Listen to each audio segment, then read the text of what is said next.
పాతకాలం పద్ధతిలో కొబ్బరి రొట్టె ఒకసారి ఇలా ట్రై చేయండి. చాలా బాగుంటుంది. ఒక కప్పు బియ్యాన్ని లో ఫ్లేమ్‌లో ఒక 2 నిమిషాల పాటు ఫ్రై చేసుకొని చల్లారిన తర్వాత ఇలా సన్నటి రవ్వలాగా మిక్సీ పట్టేసి బండిలోకి తీసుకోవాలి.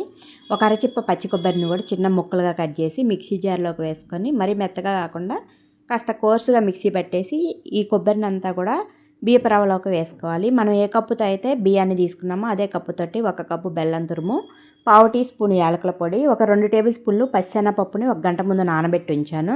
ఈ పప్పునంతా కూడా వేసుకున్న తర్వాత ఇదే కప్పుతోటి 2:30 కప్పుల నీళ్ళని కూడా పోసుకొని ఈ బియ్యపు రవ్వ అంతా కూడా ఉడికి ఈ విధంగా దగ్గర పడిన తర్వాత స్టవ్ ఆఫ్ చేసుకోవాలి. వేరే ప్యాన్లోకి 1 టేబుల్ స్పూన్ నెయ్యి, 1 టేబుల్ స్పూన్ ఆయిల్ వేసుకొని ఉడికించిన ఈ మిశ్రమాన్ని కూడా వేసుకొని స్పూన్ తోటి ఈక్వల్గా స్ప్రెడ్ చేసి మూత పెట్టేసుకొని 15 నిమిషాల పాటు కాల్చుకున్న తర్వాత స్టవ్ ఆఫ్ చేసి పూర్తిగా చల్లారిన రొట్టెని వీడియోలో చూపిస్తున్నట్టు ఒక ప్లేట్లో తీసుకొని ఈ ప్లేట్ పైన బాండీ బోర్లు ఇచ్చి రొట్టెని రెండో వైపుగా తిప్పుకున్న తర్వాత 10 నిమిషాల పాటు రెండో వైపు కూడా కాల్చుకోవాలి.